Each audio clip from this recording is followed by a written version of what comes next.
أعوذ بالله من الشيطان الرجيم بسم الله الرحمن الرحيم الحمد لله رب العالمين الرحمن الرحيم مالك يوم الدين إياك نعبد وإياك نستعين اهدنا الصراط المستقيم صراط الذين أنعمت عليهم غير المغضوب عليهم ولا الضالين آمين صدق اللہ العظیم آمنت بما انزل اللہ من کتاب۔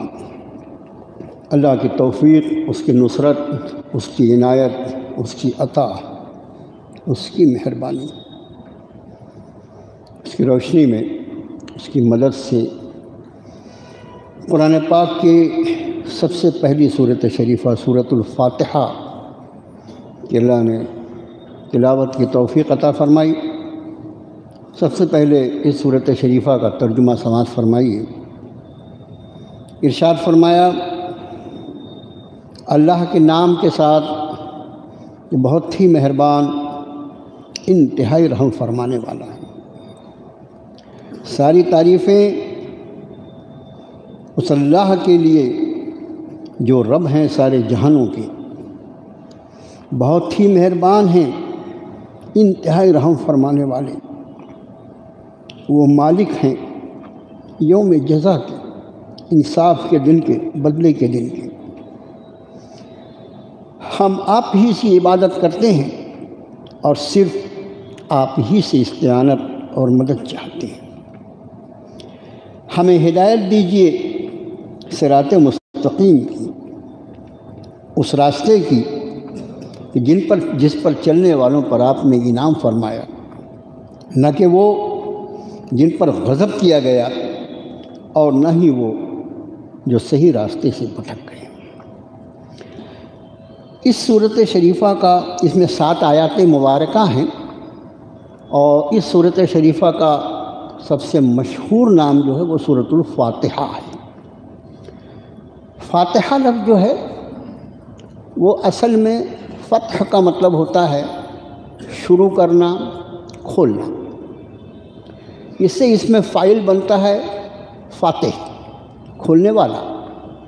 اور عربی کے قاعدے کے مطابق اس کی مؤنث جب بنائی جائے تو اس میں آخری میں گولتا لگایا جاتا ہے، تو وہ فاتح سے فاتحہ بن جاتا ہے، کھولنے والی یا شروع کرنے والی۔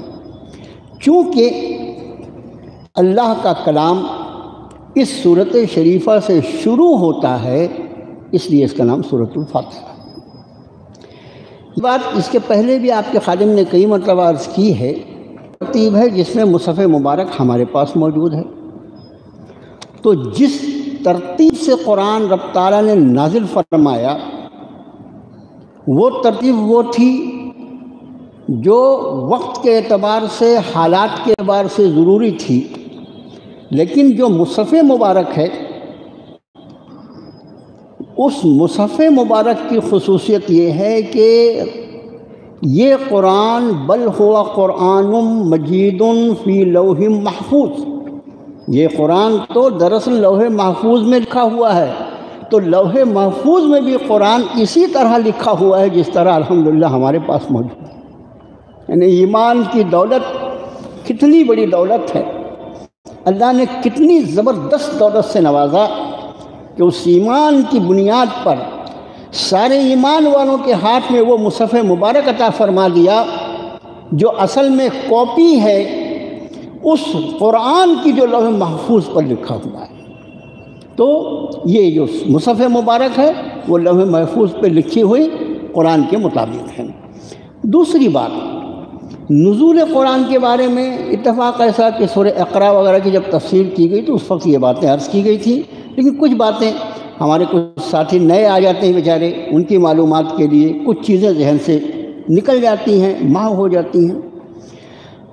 قرآن کی سب سے پہلی آیات مبارکہ جو نازل ہوئی، پوری امت اس پر متفق ہے بغیر کسی ایک پیسے کے اختلاف کے کہ وہ سورہ علق کی ابتدائی آیتیں ہیں۔ اقرأ بسم ربک الذی خلق، خلق الانسان من علق، اقرأ وربک الاکرم الذی علم بالقلم، علم الانسان ما لم یعلم۔ یہ آیتیں وہ ہیں جو سب سے پہلے نبی کریم صلی اللہ علیہ وسلم کے قلب انور پر رب تعالیٰ نے نازل فرمائی حضرت جبریل کے ذریعے حرا میں۔ اس کے بعد فترت وحی کا ایک مدت ہے کہ جس مدت میں وحی کا نزول بند ہو گیا، اس کو فترت وحی کہا جاتا ہے۔ اب وہ الگ الگ مدتیں گنوائی ہیں مفسرین نے، اس سے بحث نہیں۔ پھر اس مدت کے گزر جانے کے بعد پھر حضرت جبریل اسی شکل میں نبی کریم صلی اللہ علیہ وآلہ وسلم کو مکے کے ایک بازار میں دکھائی پڑے کہ پوری فضا جو ہے ان کے وجود سے بھری ہوئی ہے۔ ان کی اصلی شکل میں جبریل کو دیکھا آپ نے، جو جبریل کی اصلی شکل ہے، ورنہ جبریل جب آپ کے پاس وحی لے کر آتے تو انسانی شکل میں آتے تھے۔ اس وقت حضرت نبی کریم صلی اللہ علیہ وسلم نے ان کو ان کی اصلی شکل میں دیکھا، اور اس شکل کا ایسا اثر ہوا کہ آپ کے قلب انور پر کہ آپ پر بے ہوشی طاری ہو گئی۔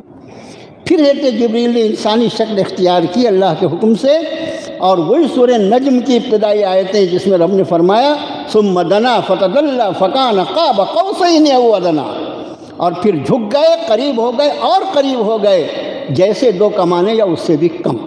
اور پھر آپ صلی اللہ علیہ وسلم پر سورہ مدثر کی ابتدائی آیتیں نازل فرمائی گئیں۔ پھر اس کے بعد سورہ قیامہ کی آیتیں، پھر سورہ مزمل کی آیتیں، کچھ آیتیں نازل کی، پوری صورت شریفہ نہیں، چند آیتیں نازل فرمائی گئیں۔ اور اس کے بعد پھر یہ سورۃ الفاتحہ آپ پر پوری کی پوری صورت شریفہ ایک نشست میں نازل کی گئی۔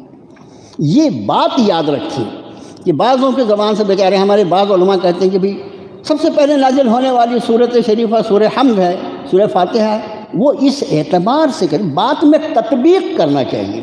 الگ الگ اقوال کو یکجا کیسے کیا جاتا ہے؟ ان کا کہنے کا مقصد ہوتا ہے کہ مکمل سورت جو پہلے نازل ہوئی سب سے پہلے وہ سورہ فاتحہ، اس کے پہلے آیتیں نازل ہوئیں، سورہ علق کی آیتیں نازل ہوئیں، سورہ مدثر کی آیتیں نازل ہوئیں، سورہ مزمل کی آیتیں نازل ہوئیں، سورہ قیامہ کی آیتیں، وہ آیتیں تھیں، لیکن مکمل سورت جو نازل ہوئی وہ سورہ فاتحہ۔ اب ایک اور بات، یہ جو مصحف مبارک میرے ہاتھ میں، اس میں سورۃ الفاتحہ مکیہ لکھا ہوا ہے کہ بھئی یہ مکے میں نازل ہوئی۔ بعض آپ کو مصاحف ایسے دکھیں گے جس میں یہ مدنی لکھی ہوئی ہے، بعض قرآن شریف کے نسخے آپ دیکھیں گے تو اس میں یہ سورۃ شریفہ مدنی لکھی ہوئی ہے۔ اس میں ہمارے مفسرین فرماتے ہیں کہ اس سورۃ شریفہ کا کمال یہ ہے، اس کا اعزاز یہ ہے کہ اللہ نے اس کو 2 مرتبہ نازل فرمایا۔ پہلی مرتبہ یہ مکے کے اوائل میں نازل ہوئی، اول دور میں، اور پھر مدینہ طیبہ میں بھی دوبارہ رب تعالیٰ نے اس کو نازل فرمایا۔ جن لوگوں نے مدینہ طیبہ میں اس کو نزول کو دیکھا وہ سمجھتے ہیں کہ یہ مدنی سورۃ شریفہ ہے، اصل میں یہ مکی ہے۔ اس مکی سورت کے نزول کا بھی ایک عجیب واقعہ حافظ ابن کثیر رحمۃ اللہ علیہ نے نقل کیا ہے۔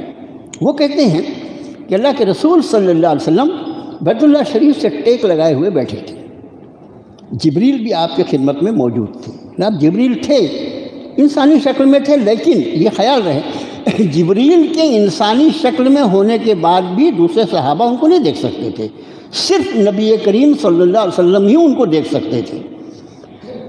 وہ عام طور سے ایک بڑے مشہور صحابی ہیں دحیہ کلبی، یہ صحابی انتہائی خوبصورت اور حسین تھے۔ ان کے بارے میں بتا دوں کہ سورہ جمعہ میں جو آیتیں نازل ہوئیں، جمعہ کی آخری رکوع دوسری رکوع کی آیتیں، اس وقت انہی کا قافلہ آیا ہوا تھا، اس وقت انہوں نے اسلام قبول نہیں کیا تھا، لیکن بہرحال بعد میں انہوں نے اسلام قبول کیا۔ انتہائی حسین اور جمیل تھے دحیہ کلبی، اور عموماً ان کی شکل میں آتے تھے جبریل، لیکن کبھی کبھی دوسرے صحابہ کی شکلوں میں بھی آتے تھے۔ حضرت جبریل علیہ السلام کو ان کی اصلی شکل میں اللہ کے رسول صلی اللہ علیہ وسلم نے صرف 2 مرتبہ دیکھا۔ ایک وہ جو میں نے شروع میں عرض کیا کہ فترت وحی کے بعد حضرت جبریل ان کی اصلی شکل میں دکھائی دیے مکے میں اسی زمین پر، اور دوسری مرتبہ آپ نے حضرت جبریل کو کہاں دیکھا؟ عند سدرۃ المنتہی عندہا جنت المأوی، وہ معراج کے سفر پر سدرۃ المنتہی کے پاس جس کے قریب ہی جنت ماوا ہے، اور یہ سدرۃ المنتہی جو ہے یہی جبریل کی جائے قیام ہے اور ان کی حد پرواز کی آخری منزل ہے، جبریل اس کے آگے نہیں جا سکتے۔ تو 2 مرتبہ ان کی اصلی شکل میں نبی کریم صلی اللہ علیہ وسلم نے حضرت جبریل کو دیکھا ہے، اور باقی جو وحی لے کر آتے تھے وہ انسانی شکل میں ہوتے تھے، لیکن اس کے بعد بھی حضرات صحابہ انہیں نہیں دیکھ سکتے تھے۔ پھر وہ حدیث شریف جو مشہور ہے حدیث جبریل کے نام پر، جس کے راوی حضرت عمر فاروق رضی اللہ تعالی عنہ ہیں، جسے صحیحین نے بھی نقل کیا، اور قریب قریب سبھی حدیث شریف کی کتاب میں وہ روایت ملے گی کہ جبریل انسانی شکل میں آئے اور چند سوالات فرمایا۔ اختصار سے عرض کر رہا ہوں میں، چند سوالات انہوں نے پوچھا اور ان سوال کے جواب اللہ کے رسول صلی اللہ علیہ وسلم نے ارشاد فرمائے۔ ان کو یہ مدینے کا واقعہ ہے۔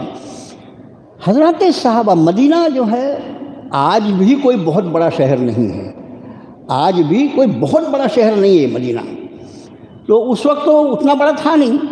حضرات صحابہ حیران، یا اللہ کون شخص ہے یہ؟ مدینے کا ہوتا تو ہم پہچانتے، مدینے کے باہر کا ہے، اگر سفر سے آیا ہے تو یہ سفر کر کے آیا تو اس پر سفر کے کچھ تو اثرات دکھائی دینا چاہیے، غبار، آلود کپڑے، بکھرے ہوئے بال، ایسا خوبصورت اتنا تر و تازہ انسان سمجھ میں نہیں آتا، مدینے کا بھی نہیں ہے، مدینے کا باہر کا بھی نہیں ہے کون یہ؟ دل میں سوال تھا، لیکن وہ صحابہ تھے، وہ صحابہ تھے۔ کوئی اگر رسول اللہ صلی اللہ علیہ وسلم کا ادب کرنا سیکھے تو رسول اللہ کے صحابہ سے سیکھنا پڑے۔ ادب کی انتہا حضرات صحابہ نے کی ہے، اس ادب و احترام کا عشر عشیر بھی مجھ کو میسر آ جائے تو میری نجات کا ذریعہ بن جائے۔ زبانی دعوے کھوکھلے ہوتے ہیں۔ چلے گئے جبریل اور آپ نے صحابہ سے پوچھا، تم نے پہچانا یہ کون تھے؟ کہ یا اللہ کے رسول صلی اللہ علیہ وسلم، ہم تو خود پریشان ہیں، کون؟ فرمائے جبریل تھے جو انسانی شکل میں تمہیں اسلام سکھانے آئے تھے۔ یعنی حضرات صحابہ کی بھی کیا شان ہے کہ جبریل کو ان کی انسانی شکل میں دیکھا ہے، جو لوگ اس مجلس میں موجود ہوں گے۔ اب ایک اور بات، اس کا نام مشہور نام سورۃ الفاتحہ ہے، اور ایک اور نام قرآن نے اس کا رکھا، جو ہمارے حافظ صاحب نے جو آیت شریفہ سورۃ الحجر کی پڑھی، رب نے ارشاد فرمایا وَلَقَدْ آتَيْنَاكَ سَبْعًا مِّنَ الْمَثَانِي وَالْقُرْآنَ الْعَظِيمِ، کہ نبی صلی اللہ علیہ وسلم ہم نے آپ کو 7 بار بار دہرانے والی آیتیں اور عظمت والا قرآن عطا فرمایا۔ تو اس میں 7 مثانی جو ہے 7 بار بار دہرائی جانے والی آیتیں، اس سے مراد سورہ فاتحہ ہے۔ تو اس کا ایک نام سورۃ الفاتحہ اس لیے کہ اس سے قرآن کی شروعات ہوتی ہے۔ اس کا دوسرا نام سورہ فاتحہ کے بعد 7 مثانی، 7 بار بار دہرانے والی آیتیں۔ اب تو آج کل ہر چیز کا سروے ہوتا ہے نا، جو سروے کرنے والے، جو لوگ سروے کروائیں ان کی نیتوں کے اور ان کے ارادوں اور ان کی قیمتوں کے اعتبار سے رپورٹ دی جاتی ہے۔ سروے خوب ہوتا ہے، لیکن رپورٹ جو رہتی ہیں وہ پیسے پر کام کرتی ہیں۔ خدا کی قسم، اگر آج دیانتداری سے اللہ کی زمین کا سروے کیا جائے تو اللہ کی اس پوری زمین پر سورہ فاتحہ سے زیادہ کوئی جملہ نہیں دہرایا جاتا، اور اللہ اکبر کی جو اذانیں ہوتی ہیں اس کے علاوہ کوئی جملہ نہیں دہرایا جاتا۔ سارے کلیسا، سارے منادر، ساری عبادت خانے، ان کی آوازیں الگ الگ، ان کا سب کچھ الگ الگ۔ محمد الرسول اللہ صلی اللہ علیہ وسلم جو کتاب لے کر آئے، جو دین لے کر آئے، اس کا کمال یہ ہے کہ پوری دنیا میں کتنی کھرب مرتبہ سورہ فاتحہ پڑھی جاتی ہے، اس کی گنتی کرنا انسان کے لیے محال ہے۔ اس لیے کہ ہر انسان جو اللہ نے جس کو 5 وقت نماز کی توفیق عطا فرمایا ہے، 5 وقت کی نمازیں ملا کر وہ 4 اور 12 16 اور 8 24 اور 7 31 اور 17 48 مرتبہ تو ہر شخص سورہ فاتحہ ہر مسلمان نمازی پڑھتا ہے۔ اسے آپ انداز فرمائیں کتنی مرتبہ یہ سورۃ شریفہ دہرائی جاتی ہے۔ اب اس کے کچھ اور نام بھی ہیں، وہ بھی سن لیجیے، کچھ نام اگر اللہ یاد دلا دے۔ اس کا ایک نام جو ہے وہ سورۃ شفا ہے۔ کوئی بیماری ہو، کوئی بیماری ہو، جسمانی ہو روحانی ہو، اس کو پڑھ کے دم کر دیا جائے مریض پر، انشاءاللہ اللہ شفا عطا فرمائے۔ اس کو ایک سورۃ شفا کا ہے۔ اس کا نام سورۃ الکنز ہے۔ کنز کہتے ہیں خزانے کو۔ اس کا نام ام الکتاب ہے، اس کا نام ام القرآن ہے، اس کا نام وافیہ ہے، اس کا نام کافیہ ہے۔ یہ سب قرآن شریف کے نام، سورہ فاتحہ کے نام ہیں جو مختلف مفسرین نے۔ علامہ قرطبی رحمۃ اللہ علیہ نے تفسیر قرطبی میں سورہ فاتحہ کی تفسیر میں 12 نام گنوائے ہیں، 12 نام اس سورۃ شریفہ کے آئے۔ بسم اللہ الرحمن الرحیم۔ اب کیا یہ سورہ فاتحہ کا حصہ ہے؟ ایک سوال۔ مفسرین یہ فرماتے ہیں، حضرت عبداللہ ابن مسعود رضی اللہ تعالیٰ عنہ کے اس قول کی روشنی میں، جس میں مفسر قرآن حضرت عبداللہ ابن مسعود رضی اللہ تعالیٰ عنہ فرماتے ہیں کہ اللہ کے رسول صلی اللہ علیہ وآلہ وسلم سورتوں کے امتیاز کو، ایک سورت کو دوسری سورت سے الگ کرنے کے لیے بسم اللہ کو استعمال فرمائے۔ یعنی جب بسم اللہ نازل ہوئی تو یہ معلوم ہوا کہ اب نئی سورت شریفہ نازل ہو رہی ہے۔ تو یہ بسم اللہ الرحمن الرحیم جو ہے یہ 2 سورتوں کے درمیان فصل کی علامت ہے، حضرت عبداللہ ابن مسعود رضی اللہ تعالیٰ عنہ کے قول کے مطابق۔ یہی وجہ ہے کہ قرآن شریف کی ساری سورتیں جو ہیں وہ بسم اللہ سے شروع ہوتی ہیں، سوائے سورہ برات یا سورہ توبہ کے۔ اب سورہ توبہ میں اوپر بسم اللہ نہ ہونے کے بعد اتنے مسئلے، بہت سی، آپ 10ویں پارے کی تلاوت کر رہے ہیں، وَعَلَمُوا سے آپ نے تلاوت شروع کیا، میں مثال دے رہا ہوں، اور تلاوت کرتے کرتے کرتے آپ نے سورہ ختم کیا، اور اب آپ پھر سورہ توبہ شروع کرنا چاہتے ہیں، تو چونکہ بیچ میں بسم اللہ نہیں، اس لیے بسم اللہ نہ پڑھیے، برات من اللہ و رسولہ سے سورہ توبہ شروع کر دیجیے۔ لیکن اگر آپ سورہ توبہ سے ہی بسم اللہ یا قرآن کی تلاوت شروع کر رہے ہیں، یاد رہے، ایک تو یہ ہے کہ میں اوپر سے پڑھتا ہوا آ رہا تھا، 10واں پارے کی میں تلاوت کر رہا تھا، سورہ انفال پوری ہوئی، سورہ توبہ میں چلا گیا، تو بسم اللہ نہیں پڑھنا، اس لیے کہ ہے ہی نہیں وہاں بسم اللہ۔ لیکن اگر میں نے سورہ انفال پڑھ کے قرآن شریف پڑھ دیا، پھر اگلی تلاوت میری سورہ توبہ سے شروع ہوئی، اب جب سورہ توبہ آپ شروع کریں گے تو یہاں اعوذ باللہ اور بسم اللہ دونوں پڑھ کر سورہ توبہ شروع کی جائے گی، اس لیے کہ یہ جو بسم اللہ آپ پڑھ رہے ہیں یہ سورہ توبہ کی بسم اللہ نہیں ہے، بلکہ وہ مسنون بسم اللہ ہے جو ہمیشہ قرآن کی تلاوت کے شروع کرنے کے پہلے اعوذ باللہ اور بسم اللہ پڑھنا یہ سنت رسول صلی اللہ علیہ وسلم ہے۔ اس لیے اب جو آپ سورہ توبہ سے تلاوت شروع فرما رہے ہیں تو یہاں جو آپ بسم اللہ کریں گے وہ مسنون بسم اللہ ہوگی، سورہ توبہ کی بسم اللہ نہیں ہوگی، یہ خیال رہے گا۔ اب ایک سوال یہ پیدا ہوتا ہے، جہری نماز میں، جہری نماز جو ہے اس میں امام بسم اللہ زور سے پڑھے کہ دھیرے پڑھے؟ امام بخاری رحمۃ اللہ علیہ نے ایک باب باندھا ہے، ما یقول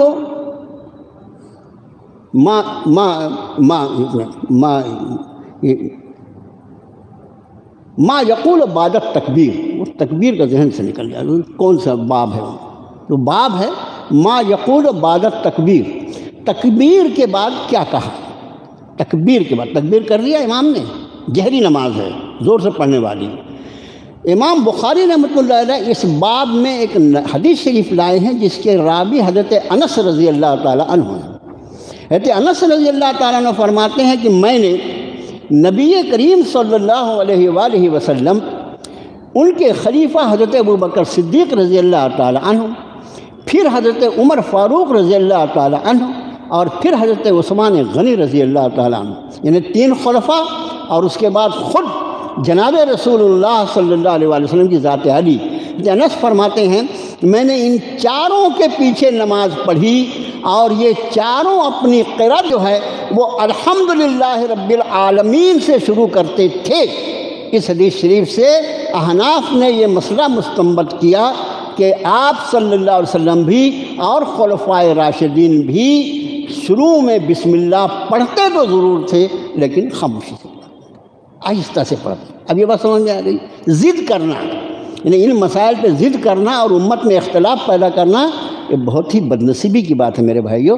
حدیث شریف آ گئی، اب اگر کوئی دوسری حدیث لا کہ بھائی میرے پاس یہ حدیث، ٹھیک ہے وہ حدیث شریف برابر ہے۔ ہم جو ہیں ہم عالم اور مفتی اور فلانے نہیں ہیں، ہمارا کام یہ کہ احادیث مبارکہ جو لائی گئی اس کو پڑھیں اور اس کی روشنی میں ہمارے فقہا نے جو مسائل کا استنباط کیا ہے ان کی نظر پورے قرآن پر، ساری احادیث پر، سنت رسول پر، اجماع پر، اقوال صحابہ پر، سب ان کے سامنے رہتا ہے۔ اس لیے بجائے اپنا علم جھاڑنے کے زیادہ بہتر یہ ہے کہ کسی ایسے نیک اور صالح بندے کی تقلید کی جائے، بھئی یہ ٹھیک کہتے ہیں۔ اس لیے اب نماز جب ہم اپنی ذاتی نماز پڑھتے ہیں، اب کیونکہ سورہ فاتحہ اس لیے سب مسائل سن لیجیے، ہم جب اپنی ذاتی نماز پڑھتے ہیں تو خیال رہے کہ نماز شروع کرتے وقت ثنا کے بعد اعوذ باللہ اور بسم اللہ پڑھنا علماء احناف کے نزدیک واجب ہے۔ ثنا پڑھا، اعوذ باللہ بسم اللہ، پھر سورہ فاتحہ پڑھا اور پھر سورۃ شریفہ۔ فقہا کہتے ہیں کہ اب جو سورت ملائی جائے گی اس میں بسم اللہ نہیں پڑھی جائے گی، دوسری رکعت جب شروع کی جائے گی اس کو بھی بسم اللہ سے شروع کیا جائے گا۔ یہ ہماری نماز کا طریقہ ہونا چاہیے۔ اب سورۃ شریفہ کی طرف آئیں۔ بسم اللہ الرحمن الرحیم، اللہ کے نام سے جو بہت ہی مہربان اور انتہائی رحم فرمانے والا ہے۔ جب تک یہ بسم اللہ الرحمن الرحیم نہیں نازل ہوئی تھی، اللہ کے رسول صلی اللہ علیہ وآلہ وسلم اپنے ہر کام کو شروع کرتے وقت فرمایا کرتے تھے بسمک اللہم، بسمک اللہم، اصل میں وہ ہے بے اسمک اللہم، پورا لفظ کیا ہے وہ بے اسمک اللہم۔ جب اس کو ملا کے پڑھا جاتا ہے عربی کے اعتبار سے تو بسمک اللہم، اے اللہ تیرے نام کے ساتھ۔ اب ظاہر ہے یہ آپ کی سنت مبارکہ تھی، لیکن جب بسم اللہ الرحمن الرحیم اللہ نے نازل فرما دی تو پھر ہر کام کے شروع میں آپ کی عادت شریفہ تھی بسم اللہ الرحمن الرحیم پڑھنا۔ علماء اور مفسرین کیا پیاری بات کہتے ہیں، اس کی وجہ یہ ہے کہ رب نے فرمایا تبارک اسم ربک ذی الجلال والاکرام، ساری برکتیں اس اللہ کے نام میں ہیں جو بڑے جلال اور اکرام والا ہے۔ جس کام میں بسم اللہ پڑھ دی جائے گی، جس کام کو اللہ کے نام سے شروع کیا جائے گا، اس میں اللہ کے اسم مبارک کی برکتیں شامل ہو جائیں گی۔ اور اس کا خود بخود دوسرا معنی ہے کہ جہاں سے اللہ کا نام نہیں ہوگا وہ کام بے برکت ہو کے رہ جائے گا۔ کیا میرے رزق میں برکت نہیں، میرے فلانے میں برکت نہیں، تو اللہ کا نام کتنے بار لیتا ہے یہ تو دیکھ، یہ بھی تو ذرا خیر۔ اس لیے ہمارے علماء فرماتے ہیں کہ ایک تو کچھ مخصوص دعائیں ہیں، مسنون دعائیں جس کو کہتے ہیں، سونے کی دعا، اٹھنے کی دعا، کھانے کی دعا، گھر سے نکلنے کی دعا، مسجد میں داخل ہونے کی دعا، مسجد سے یہ سب دعائیں معلوم ہے نا الحمدللہ۔ لیکن جب تک یہ مسنون دعائیں آدمی کو نہ یاد ہو تو وہ ہر دعا کے بدلے بسم اللہ الرحمن الرحیم پڑھے، اللہ کا نام لے لے اور اس دعا کو یاد کرنے کی کوشش کرتا رہے۔ اور پھر جہاں پر ایسی مخصوص دعائیں منقول نہیں ہیں احادیث مبارکہ کی روشنی میں، وہاں پر وہ بسم اللہ الرحمن الرحیم کا استعمال کریں، یہ بات خیال رہے گی۔ اب اس میں اللہ جو ہے وہ اس میں ذات ہے اللہ کا، اس میں ذات مطلب یہ ایسا لفظ ہے اللہ کا، اس کا کوئی تثنیہ، اس کا کوئی جمع نہیں آتا، اس کا کوئی تثنیہ کوئی جمع نہیں، یہ اس میں ذات کہلاتا ہے۔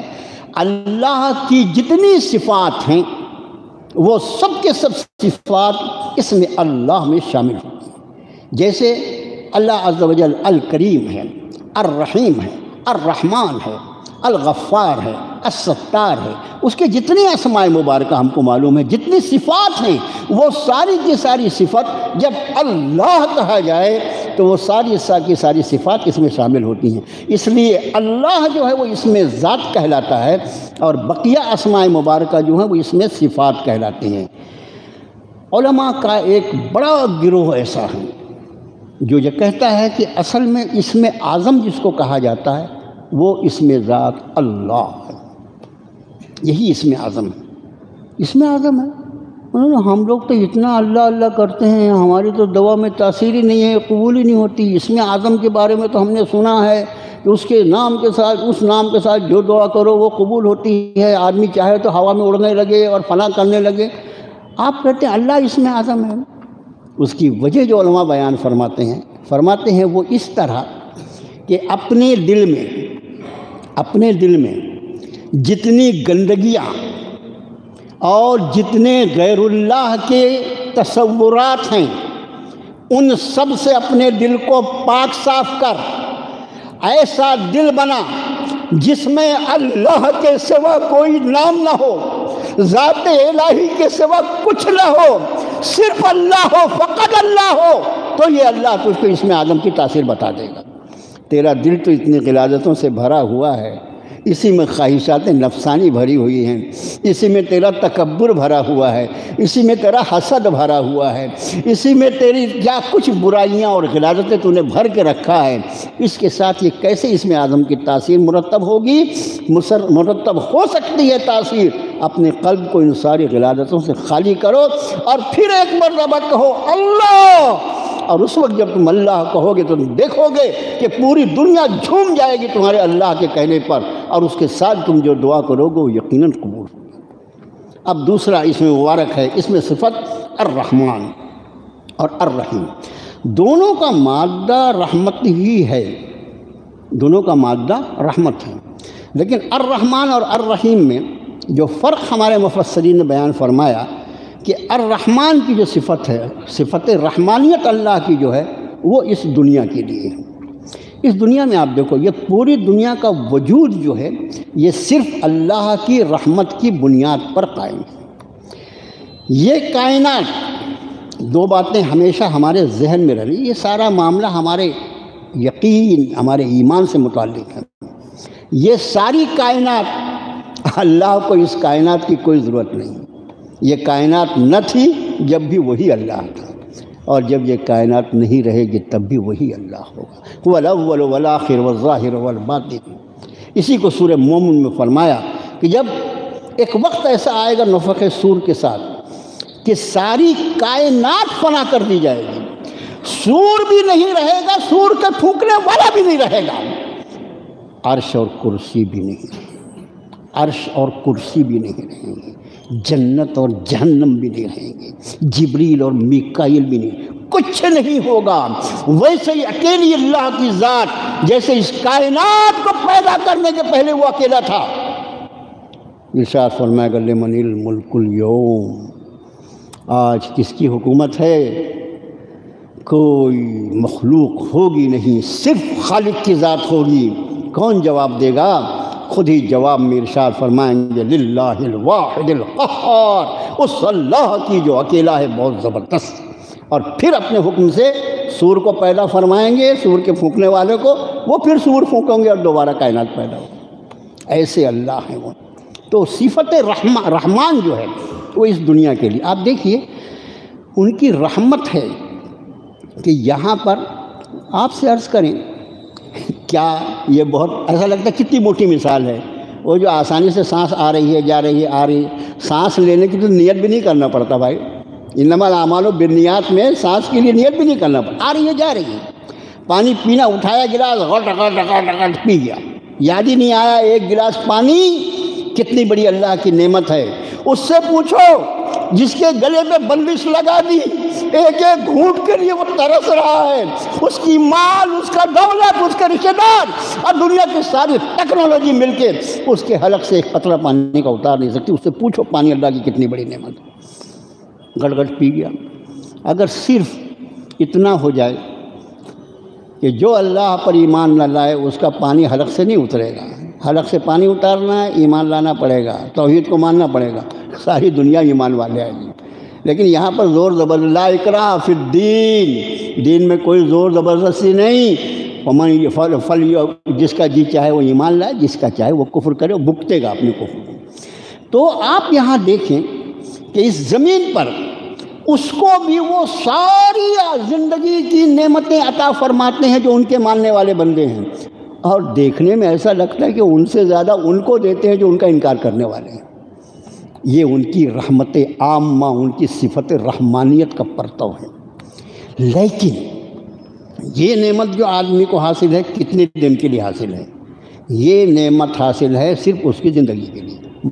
مر گیا نا تو پھر تو اس کی پٹائی وہیں سے شروع ہو، یعنی ملک الموت آتے جب پٹائی شروع ہو جاتی ہے وہیں سے شروع ہو جائے گی۔ اب اس پر سے صفت رحمانیت کو ہٹا لیا گیا، اب صفت قہاریت اس پر غالب ہے۔ تو اس لیے صفت رحمانیت جو ہے یہ دنیا میں ہے، اور اسی رحمت یعنی یہ رحمان کی رحمت جو رب کائنات نے اس زمین پر جو اس کو رکھا ہے، حدیث شریف میں اللہ کے رسول صلی اللہ علیہ وسلم نے فرمایا کہ اللہ کی رحمتوں کے 100 حصے ہیں، ان 100 حصوں میں سے اس نے ایک حصے کو اس زمین پر نازل فرمایا ہے، اتارا ہے، اور 99 حصے کو اس نے آخرت کے لیے محفوظ فرما دیا ہے۔ اور پھر میرے نبی فرماتے ہیں اس ایک حصے رحمت کا تم اثر دیکھتے ہو کہ تم دیکھو کہ وہ جو چیر پھاڑ کرنے والے درندے جو ہیں وہ بھی اپنے بچوں کو اپنے سینے سے لگا کے رکھتے ہیں۔ یہ محبت، یہ اس رحمانیت کا پرتو ہے، لیکن کب تک؟ اس کی زندگی تک، اور زندگی ختم ہوئی پھر ظاہر ہے کہ اس کا اعمال کے اعتبار سے معاملہ۔ اس کے مقابلے میں الرحیم جو ہیں، یہ وہ صفت ہے جو آخرت کے لیے ہے، اس لیے کہ اللہ کے رسول صلی اللہ علیہ وسلم نے ارشاد فرمایا کوئی شخص جنت میں اپنے اعمال کی بنیاد پر داخل ہو ہی نہیں سکتا سوائے اس کے جس پر اللہ رحمت فرما دے۔ صحابہ نے پوچھا کہ اللہ کے رسول صلی اللہ علیہ وسلم کیا آپ کی ذات عالی بھی؟ فرمایا ہاں میں بھی، مگر مجھے میرے رب کی رحمتیں سر سے پاؤں تک ڈھانپ لیں گی، جو رحمت للعالمین ہے۔ اگر اس کو اللہ کی رحمتیں نہ ڈھانپیں تو کس کو ڈھانپیں گے؟ آپ سمجھ لیں۔ تو وہ رحمت جس کی بنیاد پر یہ جنت میں داخلہ ملے گا، جس کی بنیاد پر گناہ گاروں کی مغفرت کی جائے گی، ان کو معاف کیا جائے گا، اہل شفاعت کی شفاعت قبول کی جائے گی، ان کو عذاب سے محفوظ رکھا جائے گا، خوش نصیبوں کو عرش کا سایہ عطا فرمایا جائے گا۔ یہ ساری رحمت جو ہے یہ حشر کے لیے ہے، اور یہ اللہ کی صفت رحیم ہونے کی ہے، اس لیے کہ وہ صفت رحیم کی جو رحمت ہے وہ تامہ ہے، اس لیے کہ جنت میں جانے والا اس کو کبھی موت ہی نہیں آئے گی، اس لیے وہ رحمت ہمیشہ ہمیشہ کے لیے اس کی شامل حال رہے گی۔ اس لیے رحمانیت کی صفت جو ہے وہ دنیا میں ہے، صرف اس کی زندگی کے ساتھ ہے، اور رحیم کی صفت جو ہے وہ آخرت کے لیے ہے، اس لیے کہ آخرت میں اس کو خلود ہوگا، وہ کبھی مرے گا نہیں، اس لیے صفت رحیم جو ہے ہمیشہ ہمیشہ اس کے ساتھ کام کرتی ہے۔ یہ فرق ہے رحمان اور رحیم۔ آگے فرمائے الحمدللہ رب العالمین، ساری تعریفیں اللہ کے لیے جو رب ہے ساری جہانوں کا۔ دیکھیں کتنی آیتیں ہوتی ہیں اللہ حمد یعنی تعریف، حمد یعنی، اور عربی زبان میں جب ال لگتا ہے تو وہ معرفہ بن جاتا ہے وغیرہ وغیرہ، اس بحث میں نہ پڑھیں۔ الحمد کا مطلب ساری تعریفیں۔ میرے بھائیو، دنیا میں کتنی ہی ایسی چیزیں ہیں جس کو دیکھ کر آدمی کا جی خوش ہو جاتا ہے، اس کے زبان سے واہ، عام آدمی کی زبان سے واہ نکلتی، عام انسان، میری اور آپ کی بات نہیں کر رہا ہوں، واہ کیا چیز ہے، کیا رات کی تاریکی اور اس کے بعد پیدا ہونے والی صبح، کیا ہواؤں کی نزاکت، کیا پھولوں کی شکل اور صورت، کیا اس میں پائی جانے والی خوشبو، کیا کیا کیا کیا کیا ایک ایک چیز دیکھ کر یہ جتنی چیزیں خوبصورت ہیں، ایک مکان کو دیکھ کر اگر آپ کہتے ہیں کہ واہ کیا خوبصورت مکان ہے، تعریف کس کی ہے؟ مکان کی۔ مکان تو بے جان چیز ہے، اصل میں آپ تعریف کرتے ہیں اس مکان کے بنانے والے انجینئر کی۔ ٹھیک اسی طرح کائنات میں وہ ساری چیزیں جو انسان کو محو حیرت کر دیتی ہیں، ان سب کا بنانے والا ایک ہی خالق ہے۔ ہر چیز میں جو صفت پائی جاتی ہے اس کی ذاتی صفت نہیں ہوتی، بلکہ اللہ کی طرف سے عطا کردہ صفت ہوتی ہے۔ اس لیے کسی بھی چیز کی تعریف کی جائے تو اصل میں اس تعریف کا حقدار محض اللہ، فقط اللہ ہوتا ہے۔ یہی وجہ ہے کہ سلام ہو جناب محمد الرسول اللہ صلی اللہ علیہ وآلہ وسلم ذات عالی پر، جب بھی کوئی دل کو خوش کرنے والی بات ہو تو آپ نے تعلیم دی امت کو الحمدللہ۔ اب یہاں پر ایک بات آپ کا خادم عرض کرے گا، اللہ کے لیے اس کو یاد رکھیے گا۔ بچہ پاس ہو کر آ گیا، امتحان میں پاس ہو گیا، اللہ کا شکر ہے، اس نے محنت کیا، اس کو بہت ہائی فائی نمبر مل گئے، میرٹ میں آ گیا۔ جو دوسرا ارے وارے بیٹا خوب، ارے وارے بیٹا کیا محنت کیا، یہ دوسروں کو اچھا لگتا ہے۔ ہم مسلمان ہونے کے ناطے اس کی محنت کو رائے گاہ ہونے سے جس نے بچایا وہ اللہ کی ذات تھی۔ امتحان حال میں اگر سوالوں کو دیکھ کر کنفیوز ہو جاتا تو زیرو لے کر آتا، جس نے اس کے ذہن کو محفوظ رکھا کنفیوز ہونے سے، وہ میرا اللہ ہے جو یادداشت کا بھی مالک ہے اور اس کو یاد رکھوانے والا بھی ہے۔ اس نے لکھنے کی توفیق عطا فرمائی۔ ذرا پہلے اگر ہاتھوں میں لغزش پیدا ہو جاتی، ارتعاش پیدا ہو جاتا تو وہ نہیں آ سکتا تھا۔ اس ساری تعریف کا حقدار اللہ ہے۔ اب جب ہمارے سامنے کوئی ایسا کام آئے تو مسلمان ہونے کے ناطے ہمارا یہ فرض بنتا ہے کہ اس قابل تعریف کام کے کرنے والے کی توجہ کو ہم اللہ کی طرف مبذول کر دیں۔ واہ بیٹا، اللہ نے کیا کامیابی سے نواز دیا۔ اب اس کو بھی لگے میں کا جو وہ نعرہ ہوتا ہے نا، میں وہ بکری کا میں نکل جائے گا جب ہمارے جملے سے نکلے گا الحمدللہ بیٹے اللہ نے کیا کامیابی سے نوازا۔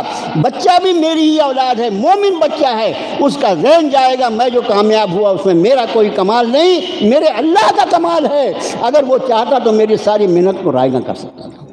آپ سمجھ گئے؟ اس کا خیال کوئی اچھی چیز ہو اس پہ الحمدللہ یہ سنت رسول ہے، اس لیے کہ کسی بھی چیز میں کوئی ذاتی صفت نہیں ہے، جو صفت ہے وہ اللہ۔ دوسری ایک بات اور سن ہی لیجیے، جب الحمد کی تشریح ہے تو دل پہ تھوڑا ہاتھ رکھ کے، فلا تزکوا انفسکم، اپنی تعریفیں مت بیان کیا کرو، اپنی بہت زیادہ پاکیزہ نفسی مت بیان کرو۔ ہمارے اندر ایک بڑی بیماری پیدا ہو گئی ہے، لوگ ہم کو اچھا کہیں، لوگ ہماری تعریف کریں۔ کیا ایک مومن جس کا یہ عقیدہ ہو کہ ساری تعریفوں کا حقدار میرا اللہ ہے، وہ اپنی تعریف سننا پسند کرے گا؟ اس کی اپنی تعریف، منہ پر تعریف کرنے والا ایک بہت بڑے عالم دین، بہت بڑے عالم دین، علماء کا نام ہم اس لیے نہیں لیتے، بہت جگہ یاد رہتا ہے، لیکن وہ مولانا یہ میرے مولانا یہ تیرے مولانا، مولانا بھی اپنے بانٹ دیے، تھوڑے سے تم لے لو تھوڑے سے مجھے دے دو، تو یہ اس لیے ہم نام نہیں لیتے۔ بہت بڑے عالم، سینکڑوں کتابوں کے مصنف، بڑا کام اللہ نے لیا۔ ایک شخص آئے، ماننے ان کو کیا ہو گیا تھا، وہ آ کے حضرت کی تعریف کرنے لگے، حضرت آپ تو ماشاء اللہ اتنے اچھے ہیں، اتنے آپ کے شاگرد ہیں، اتنے آپ کے مرید ہیں، آپ نے فلاں کتاب لکھی، آپ نے فلاں ترجمہ لکھا، آپ نے فلاں تفسیر لکھی۔ حضرت رحمۃ اللہ علیہ نے واقعتاً، کہ وہ زمانہ جو تھا وہ یہ ٹائلس والا زمانہ نہیں تھا، وہ زمانہ مٹی والا تھا، ایک مٹھی اٹھا کے مٹی اس کے منہ پر مار دی، کہنے لگے یہ میں نے نبی کریم صلی اللہ علیہ وسلم کے اس ارشاد پر عمل کیا ہے جس میں سرکار نے فرمایا جو تیرے منہ پر تیری تعریف کری اس کے منہ میں مٹی جھونک دی۔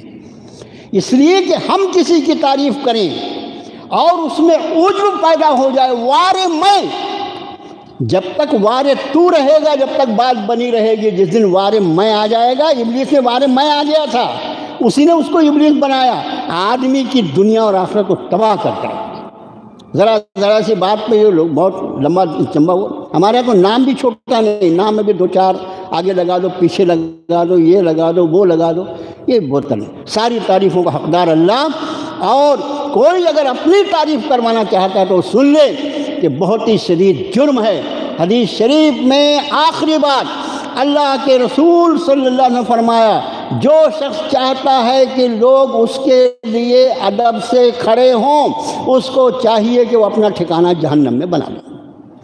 میں اتنا بڑا مولانا آ رہا ہوں، آپ بیٹھے رہیں گے کہ کھڑے ہو، معلوم ہو کہ بہت بڑے مولانا آئے۔ فرمایا جس کے دل میں یہ خیال ہو کہ میرے لیے لوگ ادب سے کھڑے ہوں، وہ اپنا ٹھکانہ جہنم میں۔ اللہ مجھے اور آپ کو اپنی حفاظت پر رکھے۔ الحمدللہ رب العالمین۔ رب کا ترجمہ ہم نے کیا پالن ہار، پالنے والا۔ اس کا ایک اور ترجمہ ہوتا ہے میرے دوست، اس کو بھی یاد رکھیں۔ رب کا ایک مطلب ہوتا ہے تربیت کرنے والا، تربیت کرنے والا۔ یہ ایسی صفت ہے اللہ کی، کیا اس کی ایک ایک صفت کیا صفات ہے۔ مسلمان کاش اپنا تعلق اللہ کی کتاب سے جو، اللہ کی کتاب کے بغیر ہم اللہ کو نہیں پہچان سکتے۔ رب کا مطلب ہوتا ہے تربیت۔ تربیت یعنی کیا؟ ہر چیز جو چھوٹی سے بڑی ہوتی ہے، اس چھوٹی سے بڑی ہونے میں اس کو چھوٹے سے بڑا کرنا بھی اسی کا کام، اور اس کے بعد اس کے چھوٹے سے بڑے ہونے تک اور اس کے مکمل ہونے تک اس کی ساری ضروریات کو اس کے حیثیت کے مطابق پورا کرنا، یہ ربوبیت کہلاتی ہے۔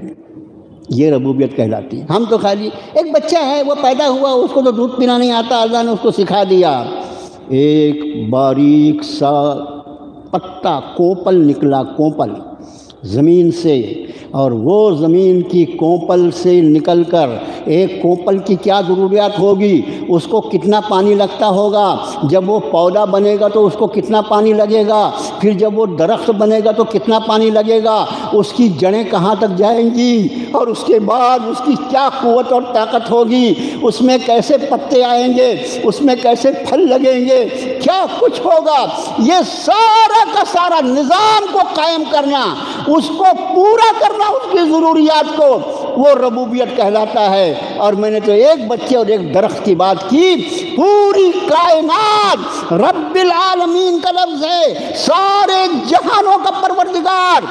حضرت امام راضی رحمۃ اللہ علیہ نے 800 سال پہلے، یہ تو ابھی تم نہ خلا میں جا رہے ہو، ہمارے مفسرین نے ان آیات کی روشنی میں جو تفسیریں کی ہے رب العالمین کی، وہ اتنی عجیب و غریب ہیں کہ آدمی کی عقل حیران رہ جائے کہ کیا علم تھا جو اللہ نے ہمارے بزرگوں کو عطا فرمایا تھا۔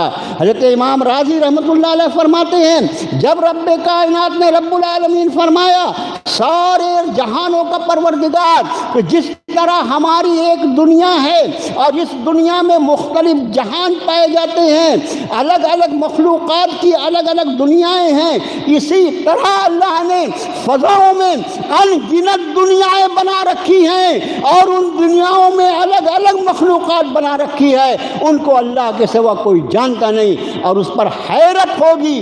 امام راضی رحمۃ اللہ علیہ کا ایک نوٹ اس میں جو انہوں نے لکھا، اب لوگ کہیں گے کہ اگر فضاؤں میں مخلوق ہے تو وہ سانس کیسے لیتی ہوگی؟ ہمارا جواب، امام راضی فرماتے ہیں، ہمارا جواب یہ ہے کہ کیا ضرور ہے کہ فضاؤں میں جن مخلوقات کو اللہ نے پیدا کیا ہو وہ اسی فطرت کے ہوں جس فطرت کے ہم، جہاں جس کو پیدا کیا اس انداز سے پیدا کیا۔ فرشتے بھی تو اللہ کی مخلوق ہے نا، سانس لیتے ہیں، وہ کھانا کھاتے ہیں، پھل بیچتے ہیں، کیا کرتے ہیں بھائی؟ وہ نماز پڑھتے ہیں، کچھ نہیں کرتے۔ تو امام راضی نے 800 سال پہلے، یہ میرا جی چاہتا ہے آج رب کی آپ کو تشریح کر کے بتاؤں، میرا جی ایسا ہوا کہ 1 گھنٹہ میں صرف آپ کو رب، صفت رب جو ہے اللہ، ہمارا پالنے والا کیسے ہم کو پالتا ہے، یہ میں آپ کو بتاؤں۔ آدمی کے دل میں آئے میرا رب کیسا ہے۔ اللہ کی قسم، جن لوگوں نے غیروں کے آستانوں کو پکڑا ہے، اس کی وجہ یہ کہ وہ ما قدر اللہ حق قدر ہی، انہوں نے اللہ کی وہ قدر نہیں کہ جس قدر کا وہ حقدار تھا، انہوں نے اللہ کو پہچانا نہیں، اس لیے اپنی پیشانیوں کو لے کر قبروں پر ٹیک دیا۔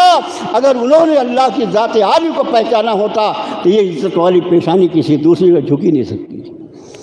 تو رب کا مطلب پالنہار عام ترجمہ، اور ایک اور ترجمہ تربیت فرمانے والا۔ تربیت فرمانے والا اس کی ابتدائی ضروریات سے، اس کی تعریف ایک مفسر نے کی ہے، وہ جملے میں، اس کی ابتدائی ضروریات سے انتہائی رحم و کرم کے ساتھ اس کو درجہ کمال تک پہنچانا ربوبیت کہلاتا ہے۔ الحمدللہ رب العالمین، ساری تعریف و ذلات کے لیے جو سارے جہانوں کا رب ہے۔ الرحمن الرحیم کی تفسیر اس کے پہلے آپ، مالک یوم الدین، مالک انصاف کے دن کا مالک، ہمارا بھی ایمان ہے اور ہر مومن یہ جانتا ہے کہ ہر چیز کا مالک حقیقی اللہ ہے۔ تو یہاں انصاف کے دن کا مالک اللہ، اس کی کیا خصوصیت ہے؟ ہر چیز کا مالک تو اللہ ہے، ہر چیز کا مالک تو اللہ ہے، وہ تو ہم ایمان رکھتے ہیں، وہی خالق، وہی مالک، وہی عامر، اسی کا حکم چلتا ہے۔ یہ مالک یوم الدین کی خصوصیت کیا ہے؟ انصاف کے دن کا مالک۔ ایک بات، پہلی بات سن لو، مالک اس کو کہتے ہیں جس کو اس چیز کے، جس چیز کا وہ مالک ہو، اس پر پورے تصرف کا، یعنی اس کو جیسا چاہے ویسے استعمال کرنے کا حق ہو۔ ہم بھی، اچھا یہ اللہ کا احسان ہے، اس کا جو صفت رحمانیت ہے اس کا ایک پرتو ہے، ہم کو بھی اس نے بہت ساری چیزوں کا مالک بنا رکھا ہے۔ میں زمین کا مالک ہوں، میں بینک کا مالک ہوں، میں فیکٹری کا مالک ہوں، یہ مالک کہنے میں حرج نہیں ہے، لیکن ہماری ملکیت جو ہوتی ہے اس میں ایک عیب ہے۔ ہم جس چیز کیا، میں نے ایک پلاٹ خریدا، مثال کے طور پر میں نے ایک پلاٹ خریدا، میرے پاس کوئی پلاٹ ہے نہیں میرے گھر کے علاوہ، میں مثال دے رہا ہوں، ایک پلاٹ ہم نے خریدا۔ یہ پلاٹ جس کو ہم نے خریدا، یہ کسی سے خریدا نا، مطلب مجھ سے پہلے کوئی اور مالک تھا، اور یہ پلاٹ میرے بعد میں کسی اور کو بیچ دوں گا، مطلب اس کا کوئی اور مالک ہو جائے گا۔ تو ہماری جو ملکیت یہاں چلتی ہے، جو قانون اس کا بڑا احترام ہے، لیکن ہماری جو حق ملکیت کا دنیا میں معاملہ ہے وہ ہماری محدود ملکیت ہے۔ ہم سے پہلے بھی کوئی اور مالک ہوا کرتا تھا اور ہمارے بعد بھی کوئی اور مالک ہوگا، لیکن رب کائنات کی ملکیت، اسی نے ہر چیز کو پیدا کیا، شروع میں بھی وہی مالک ہے اور آخری میں بھی اس کا وہی مالک ہے۔ اب مالک یوم الدین سے مراد اس دنیا میں انسان کو جو اس دنیا کے کام چلانے کے لیے وقتی طور پر کچھ اختیارات رب نے عطا فرمائے ہیں۔ رب کچھ اختیارات ہیں نا، اسی کی وجہ سے تو ایک طبقہ نماز پڑھتا ہے، ایک طبقہ نماز نہیں پڑھتا، ایک طبقہ جو ہے وہ تلاوت کرتا ہے، دوسرا طبقہ نہیں کرتا، ایک طبقہ پرہیزگار ہے، دوسرا من مانا ہے۔ یہ اس اختیار کا فائدہ آدمی اٹھا رہا ہے جو اللہ نے اس کے آزمائش کے لیے اس کو دیا ہے۔ یہ اختیارات جو یہاں دیے گئے ہیں، یہ سارے کے سارے اختیارات اسے چھین لیے جائیں گے۔ ہمارے جو یہاں اختیار، جیسے مجھے اگر کوئی کہے کہ بھئی اگر آپ کو فائدہ پہنچانے کی کوئی طاقت دے دی جائے کہ بھئی یہ ہے، اس کو آپ اپنے من سے جس کو چاہیں آپ دے دیں، میں کس کو دوں گا؟ اپنی بیوی کو دوں گا، اپنی آل اولاد کو دوں گا، آپ کو دوں گا، میرے سب سے قریب آپ ہیں، میرا آپ کا تعلق قرآن شریف کی بنیاد پر ہے، آپ کو دوں گا میں، باہر میں لے کر بلڈی میں تھوڑی تقسیم کروں گا اس کو، ہے نا۔ لیکن یہ حق جو ہے نا، یہ دنیا کے لیے ہے، وہاں کے یہ سارے حقوق سلب کر لیے جائیں گے، چھین لیے جائیں گے۔ یوم یفر المرء من اخیہ وامہ وابیہ وصاحبتہ وبنیہ، وہ دن ایسا ہوگا کہ آدمی اپنے بیٹے سے بھاگے گا، اپنے ماں باپ سے بھاگے گا، ارے اپنی بیوی کو چھوڑ کر بھاگ جائے گا۔ یہ سارے اختیارات اور تعلقات جو ہیں، جو یہاں پر اس کو ملکیت اور اختیارات ہیں، سب ختم کر دیے جائیں گے اور پورا اختیار صرف اللہ کو۔ ایک عالم نے اس کا اور بڑی پیاری تشریح کی، مالک یوم الدین، اگر اس کے بدلے ہوتا منصف یوم الدین، یہ بھی ہو سکتا۔ منصف لفظ جو ہے اس کا مطلب بھی ہوتا ہے انصاف کرنے والا۔ اگر اس کا یہ لفظ بجائے مالک یوم الدین کے منصف یوم الدین ہوتا تو کیا ہوتا؟ میاں بہت بڑا مسئلہ ہو جاتا ہے۔ انصاف کا معنی کیا؟ انصاف کا تقاضا یہ ہوتا ہے کہ جس نے جتنی محنت کی ہے اس کو اتنی مزدوری دی جائے، اور جس نے جتنی کام چوری کی ہے اس کو اس کی سزا دی جائے۔ انصاف اس کو کہتے ہیں نا۔ انصاف جو ہے وہ حقدار کو حق دیا جانا، لیکن وہ منصف یوم الدین نہیں، وہ مالک یوم الدین ہے۔ اس دن کا وہ مالک ہے۔ کسی بڑے سے بڑے گنہگار کو بھی اگر معمولی نیکی پر بھی میرا رب معاف فرما دے، کوئی اس سے سوال کرنے والا نہیں، اس لیے کہ وہ اس دن کا مالک ہے، اس کو پورے اختیارات حاصل ہیں۔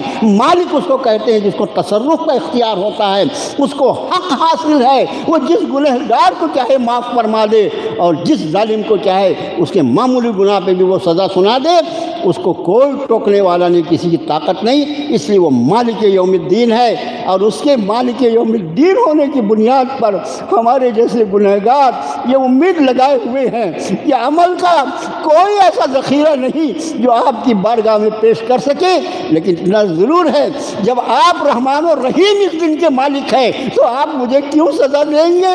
میں امید کرتا ہوں کہ آپ مجھ سے مغفرت کا معاملہ فرما دیں۔ یہ ہے مالک یوم الدین۔ ایاک نعبد و ایاک نستعین۔ یا لفظ جو عربی میں ہے نا، اس پورے سورہ فاتحہ کو ایک بار اور گھر پہ پڑھ کے دیکھنا۔ اب میں جیسے ترجمہ کر رہا ہوں آپ بھی ترجمہ پڑھیے۔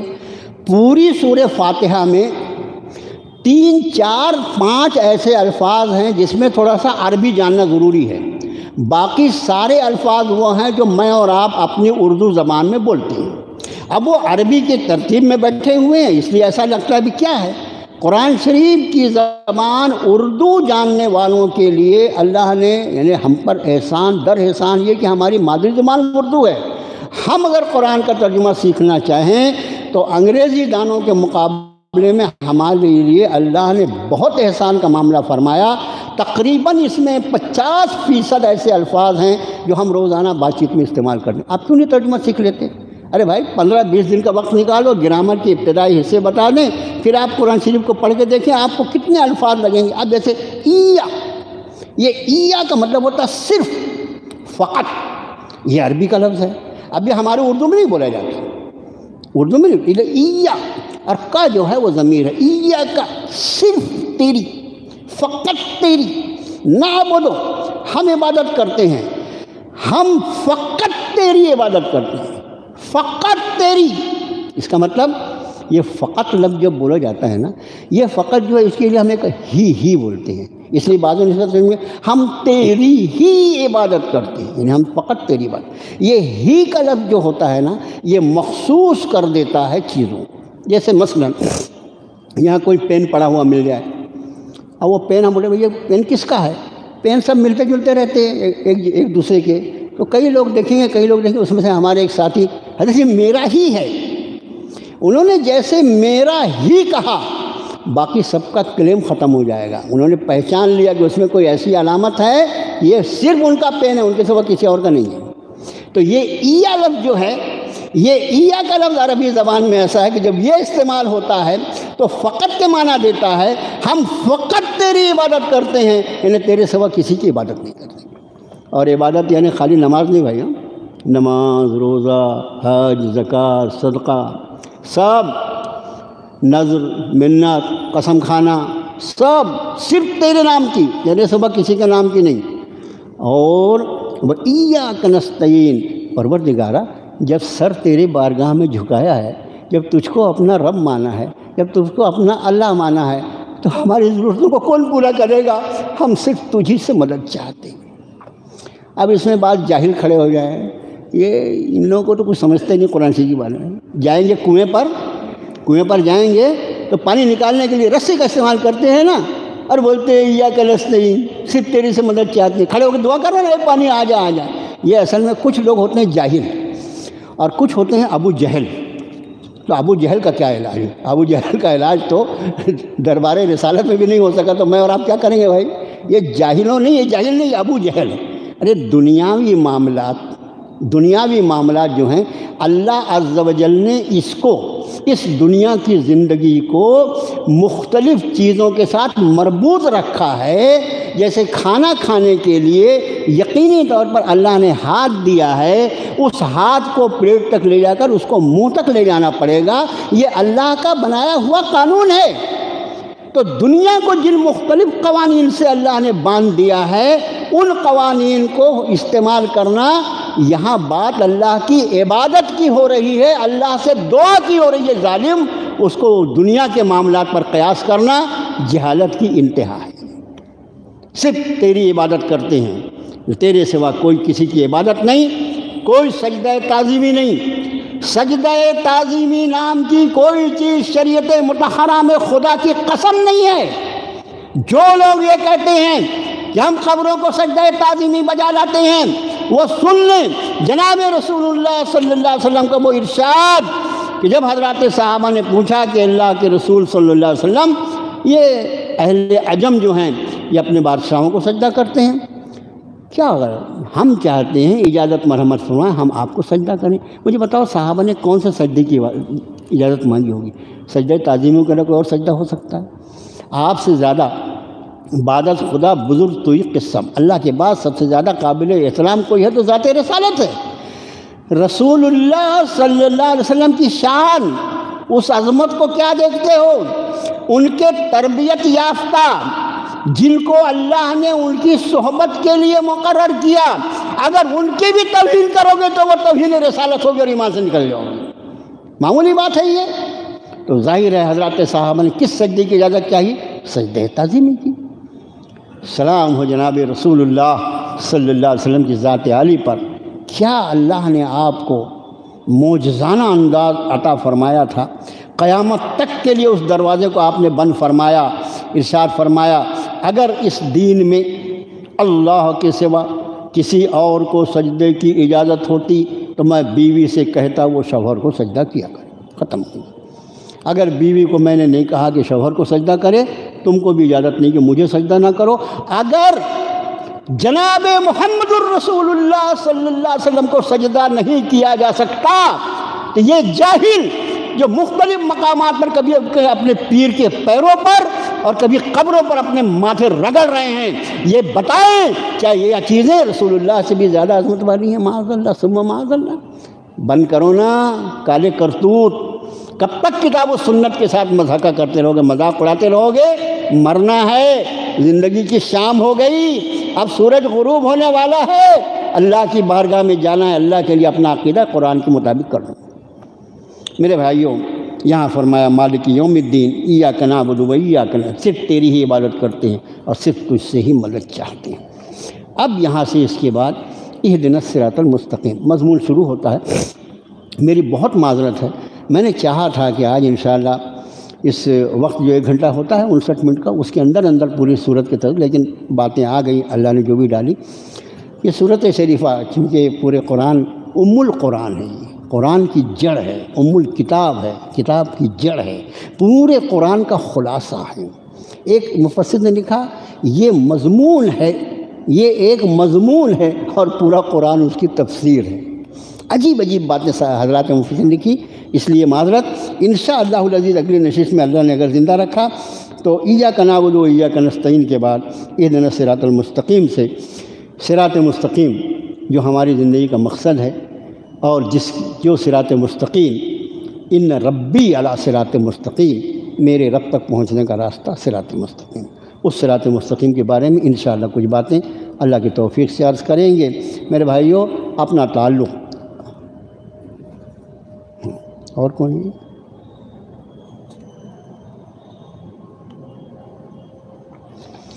اپنا کتاب، اپنا تعلق نماز کے تعلق سے، نماز کو دانتوں سے پکڑ لو، اور اللہ کا وہ حکم جو اپنے نبی سے فرمایا کہ وَأَمُرْ أَهْلَكَ بِالصَّلَاةِ وَاسْتَبِرْ عَلَيْهَا، اے نبی صلی اللہ علیہ وسلم اپنے گھر والوں کو بھی نماز کا حکم فرمائیے اور آپ اس پر جم جائیے۔ میرے آپ کے ذمے ہیں اپنے گھر والوں کی نماز کی فکر کرنا، یہ ہم سب کی ذمہ داری۔ جب نبی سے فرمائے تو ہمارے لیے ہم کیا ہیں؟ اسی طرح عقیدہ توحید، عقیدہ رسالت، عقیدہ آخرت، اس کی حقیقت بغیر کتاب اللہ کے آدمی کو سمجھ میں نہیں۔ اپنا تعلق کتاب سے جوڑیے، تلاوت کے اعتبار سے بھی اور ترجمے اور تفسیر کے بھی اعتبار سے۔ علم کا حاصل کرنا ہر مسلمان پر، مومن پر فرض ہے۔ میرے بھائیوں، ہماری پوری زندگی جو گزر رہی ہے 24 گھنٹے کی زندگی، ذرا اس میں دیکھو کہ آخرت کے لیے ہم نے کتنا وقت نکالا ہے۔ نمازی بھی دیکھیں نا، جو 5 وقت کا نمازی بھی طبقہ ہے، اس کی نمازی بھی دیکھیں تو پوری نماز مل کے 20-25 منٹ سے زیادہ کی نہیں ہوتی پانچوں نماز۔ اس کے بعد 23.5 گھنٹہ دنیا کے لیے، کتنے دن رہنا ہے بھائی؟ اور جہاں ہمیشہ رہنا ہے، اپنا تعلق اللہ کی کتاب سے پیدا کرو، خود اللہ کی کتاب کو اپنے سینے سے لگاؤ، اور اپنے اقربا، اپنے رشتہ داروں تک بھی اس کتاب کو پہنچانے کی ذمہ داری۔ یا ایھا الرسول بلغ ما انزل الیک من ربک کی روشنی میں آپ کی اور ہماری۔ یہ ہمارے درس کے ساتھی بھائی سلیم ٹھیکیدار، کل ان کے والد محترم حافظ عبدالستار صاحب کی وفات ہو گئی۔ اللہ تعالیٰ ان کی بال مغفرت فرمائے، ان کی قبر کو نور سے بھر دے۔ اور ہمارے درس کے ساتھی جناب عبدالقدیر ماسٹر صاحب جو ہیں، یہ مسلسل درس میں آتے ہیں اور وہ اس وقت ICU میں ہیں۔ اللہ تعالیٰ انہیں بہترین شفا عطا فرمائے، ہم دعا کرتے ہیں اللہ تعالیٰ ہم سب کی مغفرت فرمائے، ہمیں اپنی رضا پہ چلنا آسان فرمائے، اللہ ہمیں صراط مستقیم عطا فرمائے، اللہ ہمیں شر سے بچا، ہماری حفاظت فرما، اللہ دنیا بھی تیری، آخرت بھی تیری، ہم گنہگار بندے بھی تیرے، اللہ اپنا فضل، اپنے کرم کی بھیک دے دے اللہ ہمیں ایمان پہ زندہ رکھ، اور اللہ ایمان پر ہی موت نصیب فرمانا۔ وصلی اللہ تعالیٰ علی خیر خلقہ محمد و آلہ وسلم۔